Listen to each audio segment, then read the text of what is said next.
ভর্তি দেওয়ার সুবর্ণ সুযোগ। Mission MBBS, best abroad MBBS consultancy in West Bengal. গত 10 বছর ধরে মিশন এমবিবিএস মেডিকেল ছাত্রছাত্রীদের স্বপ্ন পূরণে নিয়োজিত। ভর্তির জন্য কল করুন 9732122744 নম্বরে।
তমলুক সাংগঠনিক জেলার সভাপতি মাননীয় নবারুণ নায়ক, হলদিয়ার লোকপ্রিয় বিধায়িকা সম্মানীয় তাপসী মণ্ডল,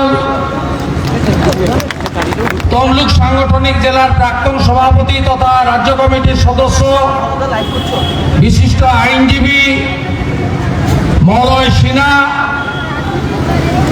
এবং আমাদের অসংখ্য নেতৃবৃন্দ, তারা তাদেরকে শুভেচ্ছা জানায়। বিজেপির কর্মসূচি থাকলে একদল লোকের পায়ে কাঁটা ফোটে। এর আগেও করেছে, অনেকদিন ধরে এই ব্যবস্থা চলছে। মানিকপুরে চেষ্টা করেছিল, পারেনি। বাউসিতে চেষ্টা করেছিল, একসঙ্গে 14 গাড়ি লোক প্রতিরোধ করে ওদের বাধা ভেঙে এসেছে। সকাল থেকে 15-20টা মোটরসাইকেল নিয়ে চেঙ্গিস খার বংশধররা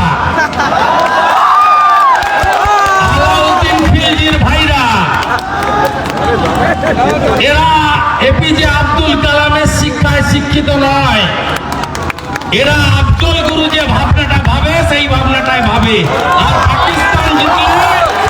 পাকিস্তান জিতলে কাঁথি শহরের কোথাও কোথাও বোমের আওয়াজ পাওয়া যায়। এই জিহাদিরা মোটর সাইকেল করে পিপি পিপি বাজিয়ে ঘুরছিল। আমার বাড়ির সামনে দিয়েও গেছে, সিসিটিভিতে ছবি তুলেছি, ভিডিও করেছি। সোজা কি করে করতে হয় শুভেন্দু অধিকারী জানে। লক্ষণ সেটকে হারানো পার্টি আমি, কিষেনজিকে প্রাক্তন করে দেওয়া পার্টি আমি।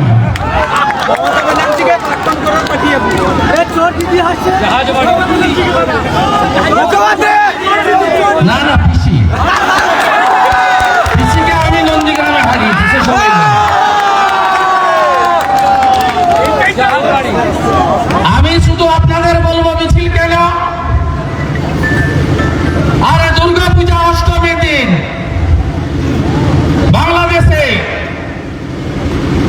37,000 দুর্গা পূজা হয়, ওই দিনই বিজয়া করে দিল। অন্য সম্প্রদায়ের পবিত্র গ্রন্থ বজরংবলীর পায়ে রেখে দেওয়া হলো, বলল আমরা সনাতনীরা অপবিত্র করেছি। তারপরে 5 দিন ধরে ইসকনের প্রভু প্রান্ত দাস 200 মন্দির ভেঙেছে, রাম ঠাকুরের মন্দির, নোয়াখালীর জাগ্রত কালী মন্দির, নোয়াখালীর ইসকনের মন্দির সব ভেঙে তছনছ করেছে। 9 জন হিন্দুকে খুন করেছে। আমাদের দক্ষিণ দিনাজপুর জেলার পাশে রংপুর জেলা, আমাদের যেমন জুনপুটে, সৌলাতে, বগুড়ান, জলপাইতে মৎস্যজীবীরা থাকেন, তফসিলি জাতি পরিবারের লোকেরা যাদের নিয়ে আমাদের ধীরেন্দ্ররা লড়াই করেন, সেই পরিবারের 67টা বাড়ি পুড়িয়ে দেওয়া হয়েছে, গ্রামের পর গ্রাম। 5 দিন পরে ধরা পড়ল কে? ধরা পড়ল ইকবাল হোসেন।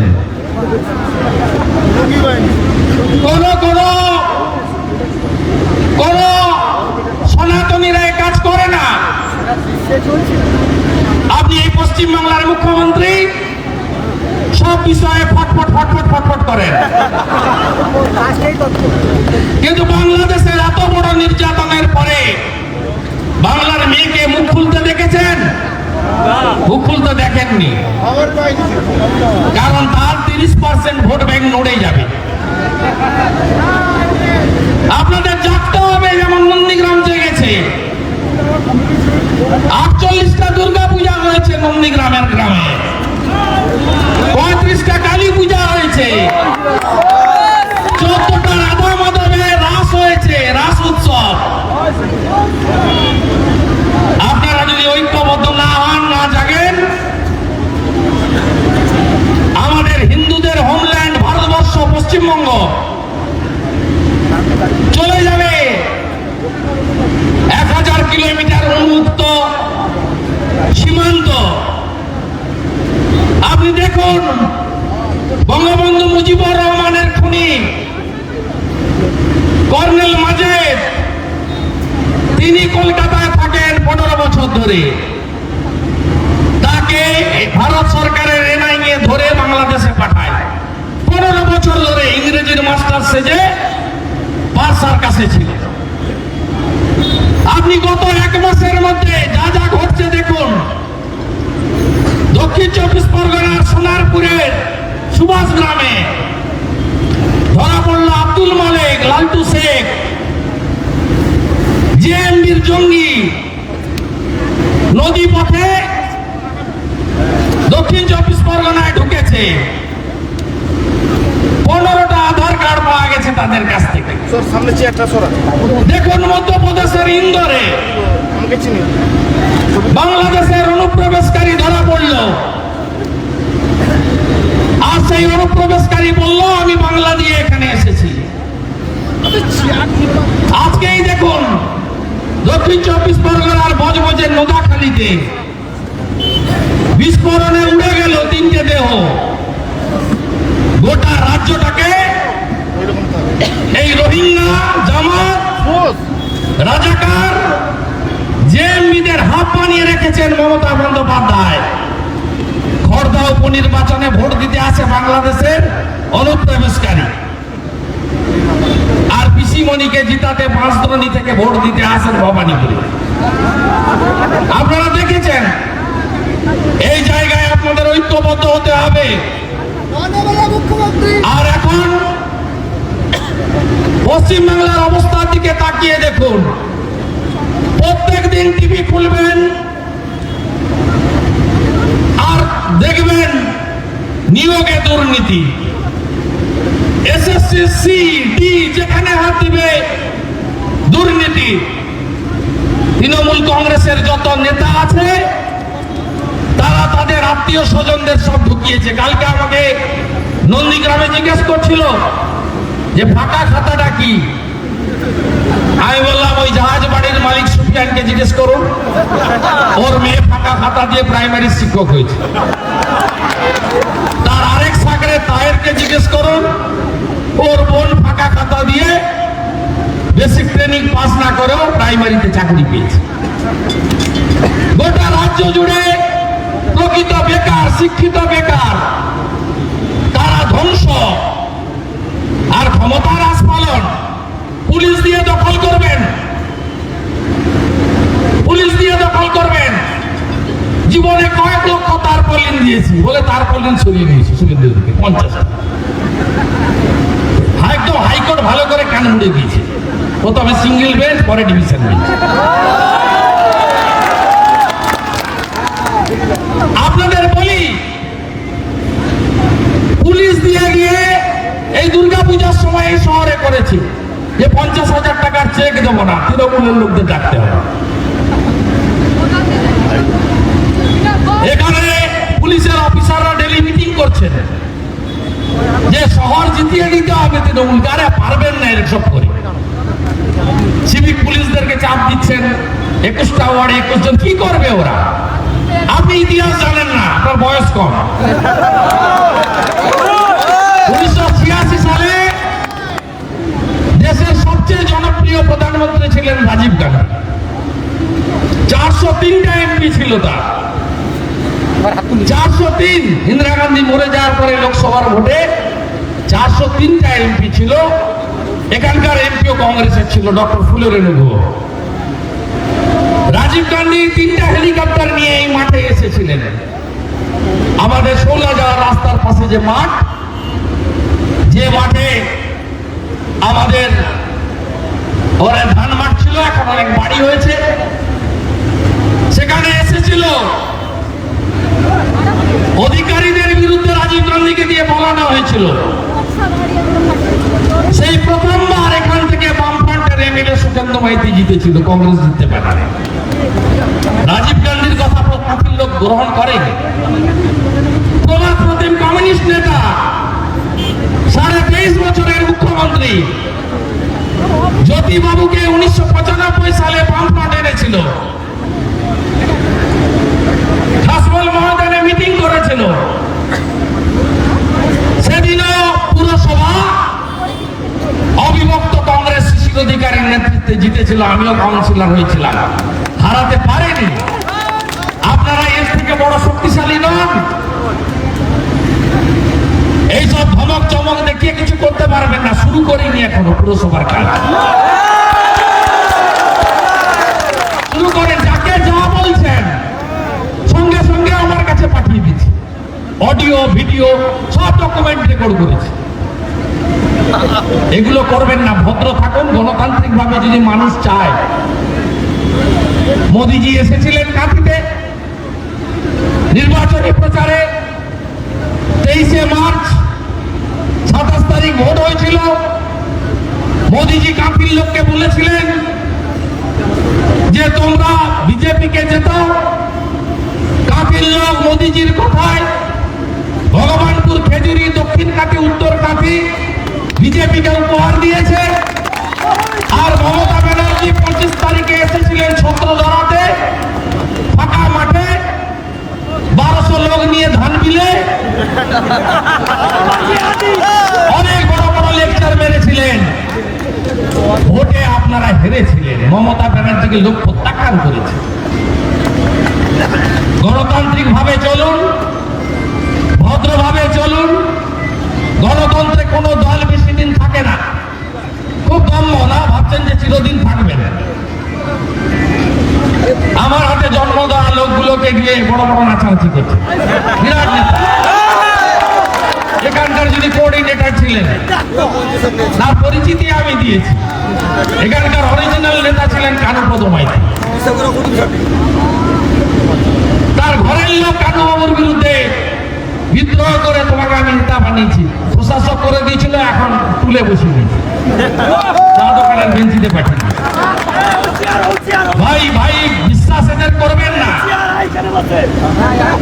মর্যাদা যদি কেউ দিয়ে থাকে আমরা দিয়েছি, ভবিষ্যতেও যদি দিই তাই। সেই জন্য মহাদেব মাইতি প্রাক্তন কাউন্সিলর আমার হাত ছাড়বে। হয় না, সবাই বেঈমান হয় না, সবাই মানুষ চেনে। গোটা কতক লোককে মাজরা থেকে বড় বড় লেকচার পা করে হর মাজিয়ে ঘুরছে। হ্যাঁ, ভোট করে এসে দুটো পতাকা ছেড়ে দেওয়া, দুটো করে দেওয়া, এগুলো করে হয়নি।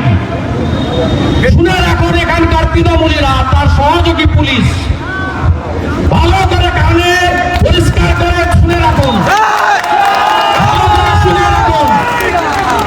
স্বাধীনতার পরে লোক জানতো শত শত বছর ধরে কংগ্রেস থাকবে, কংগ্রেস ছাড়া আর কেউ থাকবে না। পশ্চিমবঙ্গ বিধানসভায় এবারে কংগ্রেসের একজন মেম্বার নেই। 2077 সালের পরে বামফ্রন্ট আসার পরে, 34 বছর রাজত্ব করার পরে, 2006-এ 235 পাওয়ার পরে মানুষ জানতো সিপিএম যতদিন চাইবে ততদিন থাকবে। এবারে পশ্চিমবঙ্গ বিধানসভায় সিপিএম এর একজন মেম্বার নেই। এত দম্ভ কেন? পৃথিবীটা তো গোল, ঘুরতে ঘুরতে সবাইকে এক জায়গায় আসতে হবে।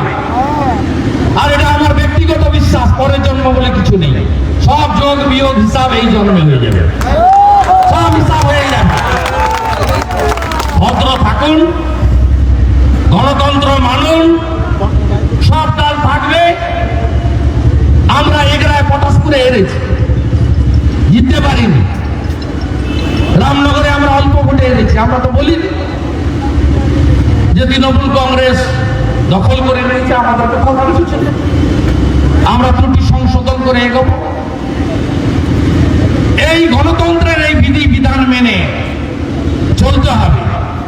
আপনাদের সরকার পশ্চিমবঙ্গকে অনুপ চক্রবর্তীর কথাই বলবো, ভাতা ভিখারি ভিক্ষা সরকার করে দিয়েছে।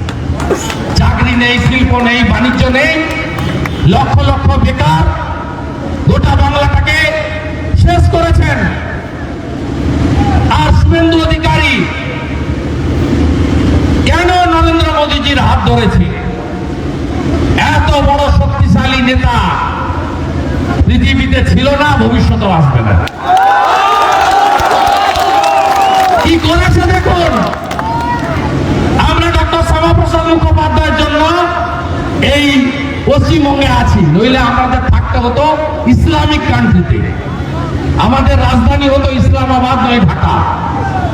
ইসলামিক কান্ট্রিতে থাকতে হতো। তিনি হিন্দু পাঞ্জাব, হিন্দু বাংলা দিয়ে গেছেন। সেই শ্যামাপ্রসাদজি বলতেন, এক দেশ, এক বিধান, এক নিশান, এক প্রধান। এটাই চলবে। এক দেশ দো নিশান নেই চলেগা, দো বিধান নেই চলেগা।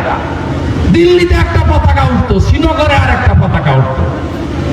ডক্টর শ্যামাপ্রসাদ মুখোপাধ্যায়ের স্বপ্ন পূরণ করেছে কে? নরেন্দ্র মোদী। 370 ধারা বাতিল হয়েছে। এখন দেশের একটাই পতাকা, দুটো পতাকা নেই, দুটো কানুন নেই, দুটো আইন নেই। 492 বছর পরে অযোধ্যাতে ভগবান রামচন্দ্রের মন্দিরের কাজ শুরু করিয়েছেন।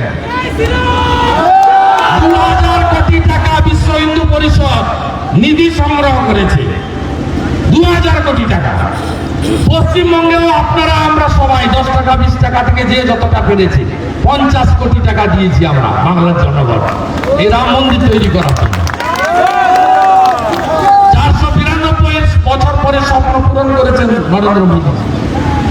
তরকারিতে নুন কম অথবা লঙ্কা বেশি পড়ে গেলে সংখ্যালঘু মুসলিমরা তার বিবিদের বলতো তালাক তালাক তালাক। মোদীজি ট্রিপল তালাক বিল এনে সংখ্যালঘু মহিলাদের সম্মান মর্যাদা ভবিষ্যৎ রক্ষা করেছেন। উত্তরপ্রদেশে যান, এখন আর তালাক তালাক বললে বলে না, যখনই বলে তালাক তালাক তালাক তখনই সংখ্যালঘু মহিলা বলে যোগী যোগী যোগী। তখনই ওরা বলে মজাব মজাব মজাব। এই পরিস্থিতি আজকে করেছে 110 কোটি লোককে বিনা পয়সায় ভ্যাকসিনেশন করে নিয়েছেন মোদী। এই যে আমি গেছিলাম কদিন আগে, আমাদের ভাস্কর বেরা খুন হয়েছিল। আমি সেই বাসুদেব পেরিয়ার জায়গা থেকে ফেরার সময় এমএলএ সাহেব এবং নেতাদের বলছিলাম যে ডিসেম্বর মাস থেকে তো প্রধানমন্ত্রী গরিব কল্যাণ যোজনার চাল বন্ধ হয়ে যাচ্ছে। গোটা পটাশপুর 1-2, ভগবানপুর 1-2, এগরাপুর একটা বড় অংশ, এগরা ওয়ানেরও বিদ্যাসাগর জিপি, এখানে আমন ধান এবারে হয়নি। এই মুখ্যমন্ত্রীর জন্য হয়নি, সব বাঁধ ভেঙে ভেসে গেছে, কোথাও আমন ধান হয়নি। 1 ফোঁটা আমন ধান পাবে না তারা। বড় উঠতে উঠতে ফেব্রুয়ারি মাস হয়ে যাবে। আমি বলছিলাম যে তারা খেতে পাবে না লোকগুলো। গ্রামের লোক আমাকে বলছিল, আমার বাড়িতে 12 জন লোক, প্রত্যেক মাসে 60 কেজি করে পাচ্ছি চাল আর গম মিলিয়ে। পরে দেখলাম আমাদের মনের ভাবনার কথা নরেন্দ্র মোদীজির কাছে পৌঁছে গেছে। নরেন্দ্র মোদীজি মার্চ মাস পর্যন্ত প্রধানমন্ত্রী গরিব কল্যাণ যোজনার 5 কেজি চাল আর গম চালু রাখার কথা ঘোষণা করে দিয়েছে। আজকে এই লোকটার সঙ্গে থাকবেন, তাহলে সনাতনের সংস্কৃতি রক্ষা হবে আর ভারতীয়ত্ব রক্ষা হবে। 3 তলা পাকা বাড়ি করলেন, 2খানা গাড়ি করলেন, ছেলেকে ডাক্তারি পড়ালেন, মেয়েকে লয়ার করলেন, কিন্তু দেশটা যদি তালিবানের হাতে চলে যায় কি হবে? আফগানিস্তান থেকে শিক্ষা নেননি, আফগানিস্তান থেকে শিক্ষা নেন, প্লেনের চাকা ধরে ঝুলতে হয়েছে। শিখদেরকে, জৈনদেরকে আর হিন্দুদেরকে নরেন্দ্র মোদীজি দেবী শক্তি বলে একটা বিশেষ অভিযানে ভারতের বায়ুসেনাকে দিয়ে ভারতে ফিরিয়ে নিয়ে এলেন। বাড়ি ঘর দুয়ার ফেলে দিয়ে চলে আসতে হলো। তাই দেশ যদি থাকে, দেশে যদি সঠিক দলের হাতে থাকে, সঠিক নেতার হাতে যদি দেশ থাকে, তাহলে আপনিও সুরক্ষিত থাকবেন, নইলে আর আপনার সম্পদ ধন সম্পদের কোনো মূল্য থাকবে না। তাই কলকাতা কর্পোরেশন থেকে কাঁথি পুরসভা কাদের হাতে দিলে রাত্রে শান্তিতে ঘুমাতে পারবেন? মহিলারা সন্ধ্যাবেলা বাড়ির বাচ্চাদেরকে নিয়ে ফুচকা ভেলপুরি খেতে বেরোতে পারবে, এইটা ভেবে আপনাদেরকে সিদ্ধান্ত নিতে হবে। তাই জোটবাঁধন তৈরি হন। যারা 235-এর দম্ভ দেখিয়েছিলেন তারা আজ নাই। যারা ভেবেছিলেন ভারতবর্ষ আমরা যুগে যুগে চালাবো, দশকের পর দশক চালাবো, শতাব্দীর পর শতাব্দী চালাবো, তারা আজ নেই, ভ্যানিশ হয়ে গেছে। আর আজকে যারা 213-র দম্ভ দেখাচ্ছেন, পুলিশ বাবা শরণাপন্ন হয়েছেন, তাদেরকেও বলে দিই একই জিনিস আসবে। আমি অনেক ঘটনার সাক্ষী, আপনাদের বয়স কম। 2004 সালে আমি তমলুকে লড়েছিলাম বিজেপি তৃণমূল জোটের প্রার্থী লক্ষণ শেঠের বিরুদ্ধে। সেদিন অল্প ভোটে আমি হেরেছিলাম। তারপরে 2005-এ কাঁথি পুরসভার ভোট বদলা নেওয়ার জন্য একই কায়দাতে এখন যা করছেন তাই হয়েছিল। আর আমি মোটরসাইকেল করে সাইকেল করে ঘুরেছিলাম, আমার শিশুবাবু ভ্যানে চড়েছিল। ভোট হয়েছিল 18টা ওয়ার্ডে তৃণমূল কংগ্রেস আর 2টো ওয়ার্ডে বিজেপি। আমরা জোট করে লড়েছিলাম 2005-এ। তৃণমূল বিজেপি জোট 18-2 শিশির বাবুর নেতৃত্বে বোর্ড আমরা পেয়েছিলাম, এনডিএ জোট। তাই আপনারা বিচলিত হবেন না, শুরু আমরা করিনি। 1 বছর কোনো কাজ করেনি। কাজ এরা করতে জানে না, কাজ এরা করতে পারে না। ক্ষমতার দম্ভে বিভর আছে। শুধু তালিকা তৈরি করুন, কোথায় কোথায় কত চুরি করেছে। গ্রামের থেকে যারা এসছেন প্রধানমন্ত্রী আবাস যোজনায় তারা বঞ্চিত হয়েছেন। 100 দিনের কাজ কোথায় কোথায় চুরি করছে তালিকা তৈরি করুন, বিচার হবে। আর উত্তরপ্রদেশ ভোটের পরে আমি অনেক জায়গায় বলেছি, আবার বলে শেষ করব, গণতন্ত্রের একটা বড় বিস্ফোরণ হবে। সেই বিস্ফোরণে তৃণমূল কংগ্রেস সামলাতে পারবে না। এ তো পহলে ঝাঁকি হয়, কাশি মথুরা বাকি হয়। আর আমি অনুপবাবুকে বলছিলাম, আমরা সংগঠনের মাধ্যমে ত্রিপুরার মুখ্যমন্ত্রীকে বলবো, একবার আসুন। খেলা হবে বলেছিল, পাঠিয়ে দিয়েছেন ভালো করে, প্যাকিং করে। 334-1 পাঠিয়ে দিয়েছেন ভালো করে। আপনাকে আমরা একটা বড় পদ্ম ফুলের মালা পরাতে চাই, আপনি আসুন। আপনারা সবাই ভালো থাকবেন। শীতের বেলা সতর্ক থাকতে হবে, এতটুকু বিচলিত হবেন না। এই সংগ্রাম চলছে, চলবে। গণতন্ত্রে মানুষই শেষ কথা বলে। গণতন্ত্রে বিধানসভার সংখ্যা, ক্ষমতা, পেশি শক্তি, অর্থ শক্তি শেষ কথা বলে না। মিথ্যা মামলা করে জেলে রেখে কখনো কোনো আন্দোলনকে দমানো যায়নি। তাই এই আন্দোলনও আমাদের দমাতে পারবে না। সবাই ভালো থাকবেন, একসঙ্গে বলুন জয় শ্রীরাম, জয় জয় শ্রীরাম। শ্রীকৃষ্ণ জন্মভূমি কি, শ্রীকৃষ্ণ জন্মভূমি কি, শ্রীরাম জন্মভূমি কি, গঙ্গা মাতা কি, গো মাতা কি, গো মাতা কি, জয় শ্রী রাম। जोर से बोलो जय श्री राम। एक ही नारा, एक ही नाम, जोर से बोलो जय श्री राम। हरे कृष्ण हरे हरे, कृष्ण कृष्ण हरे हरे। भारत माता की, भारत माता की, भारत माता की।